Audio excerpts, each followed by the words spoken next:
smudgy, if you're slapping your face a bit. No, that was no big deal. All right, good.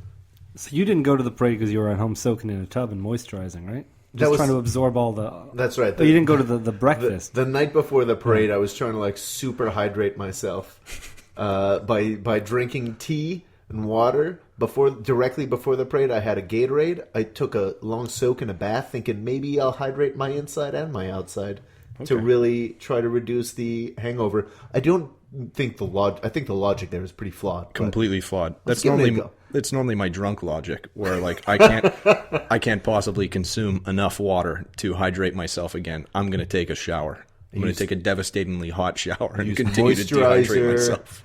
I was like using chapstick. I was just trying to moisturize as much as I could, inside and out. If I'm not mistaken, you also brought yourself to the brink of tears for the weeks following up to this, and then didn't let a tear out. So you'd build up the tears in your ducts, but then you just wouldn't let them out, and that kept moisturizing. You watched, the end of Homeward Bound. Exactly, but then like near the end, I would just turn it off and walk away. Yeah, do a couple laps with my hands up and like wipe my brow. You had all the bases covered. You wipe the brow, and then you immediately put that back into your mouth. I was watching the first half or third of most Pixar movies, and then just turning it off, to build up those tears and not let them out.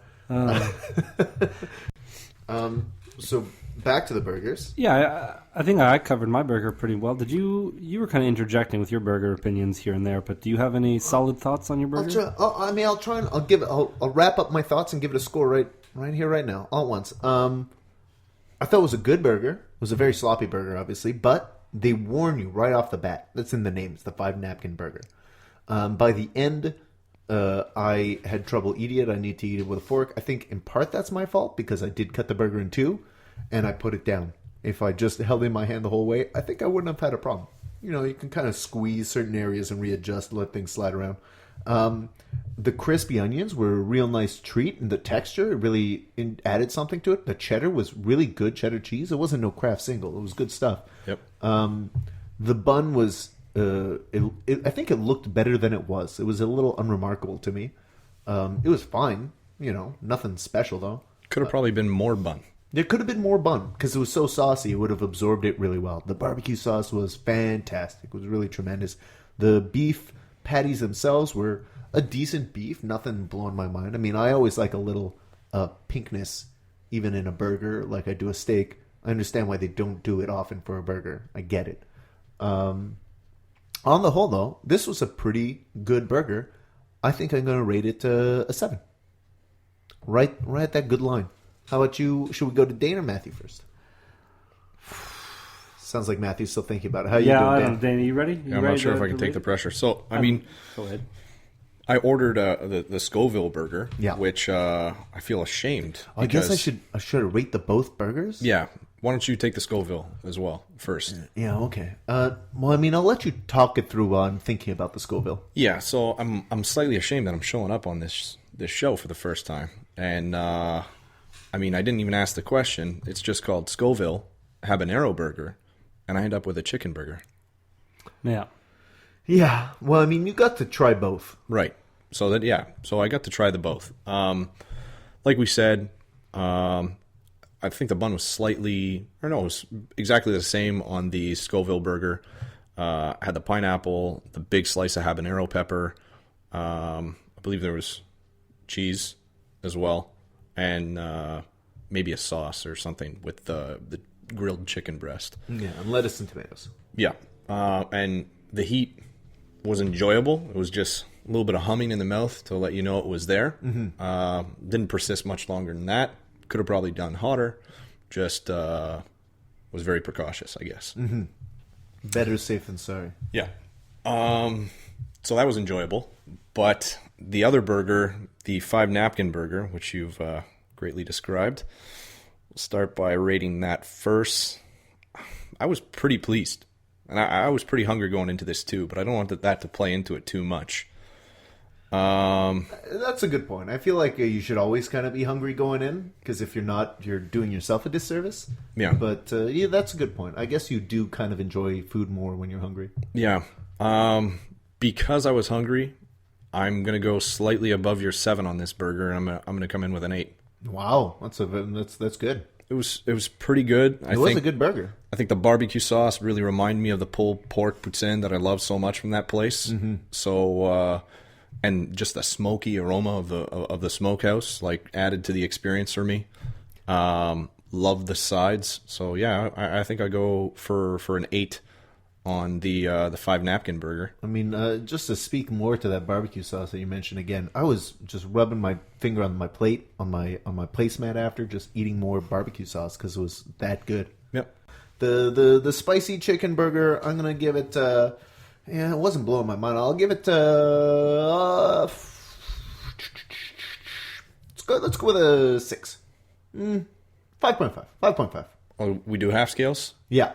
So No quarters. But No halves. quarters? Yeah. So I think I want to take my score back on my burger. I'm Okay. going 7.5. So we're rating both. Let me write it down actually. I want to know exactly how rating both is going to go on our scale because we've never rated 2 burgers. That's true. We kind of gave a general burger's score. Yeah, it's 'cause weird even because when it's a you and chicken I- burger though. It's a chicken burger. I feel like it's not fair to get it in there. Yeah, I mean, that burger's getting knocked down for me just based on the deception that it was a chicken burger when I thought I was ordering a hot hamburger. So should we just be rating the meat? Okay. I mean, the beef burger. This is the chicken burger. Our rating is really just for your information. It doesn't count. If you listen to this, you're getting a little secret. If you don't, the real rating that's going to count is going to be the 5 napkin burger rating, which I rated a 7 and Dane rated an 8. But I changed to a 7.5. 7.5. Now that I can do halves. Okay. Let me write this down. I mean, I saw it when I think I may have noticed it was chicken before you guys noticed because I saw chicken. You guys lifted it up, and I had a good distance from it, so I could really take it all in. And I saw that meat. That's a little too white. That's a little too chicken. And I was kind of hoping you guys would just. And you just kept it to yourself like another Janko prank. Well, I was hoping you'd indulge and Then eat we that. eat the whole thing, and then you'd be like, "That was chicken all How do along." you feel? You just ate chicken. Oh God, no! No, I didn't even notice. I would have taken it to my grave because I wouldn't want you guys to think you ate beef and then be, it's like, nah, you ate a... Real curveball in the mouth. Yeah. Yeah. It just sounds like something else. So I didn't have nefarious plans for keeping this a secret, but you guys found out pretty quickly. Chicken doesn't taste like beef; it tastes like chicken. And I mean, I can't. There's some real wisdom you're laying down on us, Matthew. It's just in case people out there need to know. I didn't get to taste it, so that's why I'm kind of not envious at all. Actually, I got to eat a whole burger, wasn't cut, and I was worried that it would fall apart. It didn't fall apart. It held up as a burger. It was delicious. The barbecue sauce, I don't normally like that, barbecue sauce in a burger, but this was actually really good. It was an excellent barbecue sauce. Yeah. I only removed the tomato, ate everything else. I don't want to necessarily rehash everything you guys said, because everything you guys said about that burger was accurate. Yeah. And that is how I felt about this burger. Really good stuff, and probably one of my favorites so far. I'm going to give it an 8. So this is a good grade. This is a very good grade. I feel like I'm rating it low in our relatively.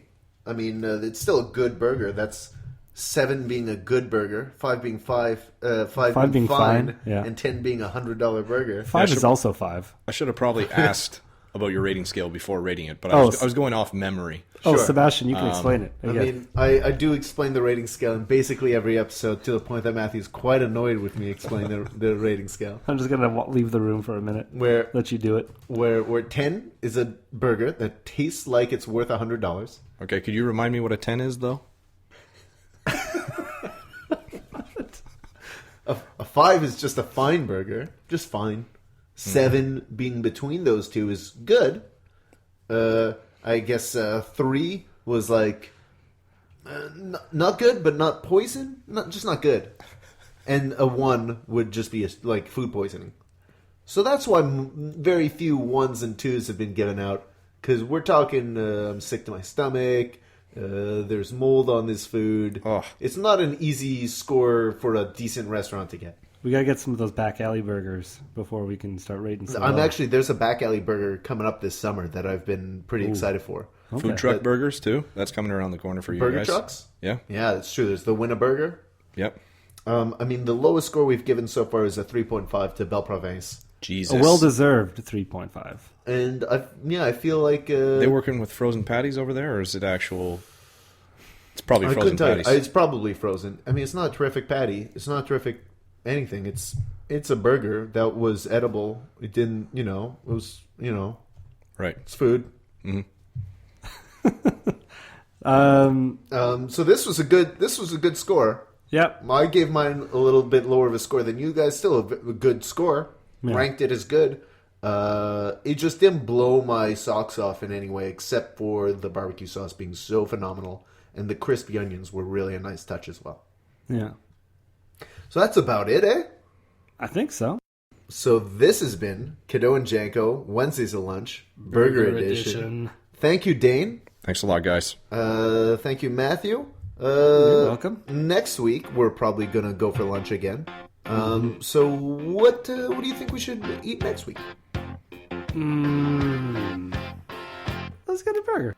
What I want, you've got, and it might be hard to handle. But like a flame that burns a candle, the candle feeds the flame. Yeah, what I got, full stock of thoughts and dreams to scatter. When you pull them all together, and I can't explain. Yeah. So Renee, this actually just came to light to me about an hour ago. There are several St. Patrick's Day booby traps around of our apartment. So he's going to give me a hint here. All right. When the summer's heat has got you beat, blades of 4, there will be more. Ooh. In I a like fan? that. What fucking fan? Well, you're going to find out soon, because it's getting warm out. Yeah, Yeah. Oh my he's. god, I bet you it's her. I'm guessing the spare bedroom because he's got a real liar I'm face. looking at her bedroom. It's the bedroom!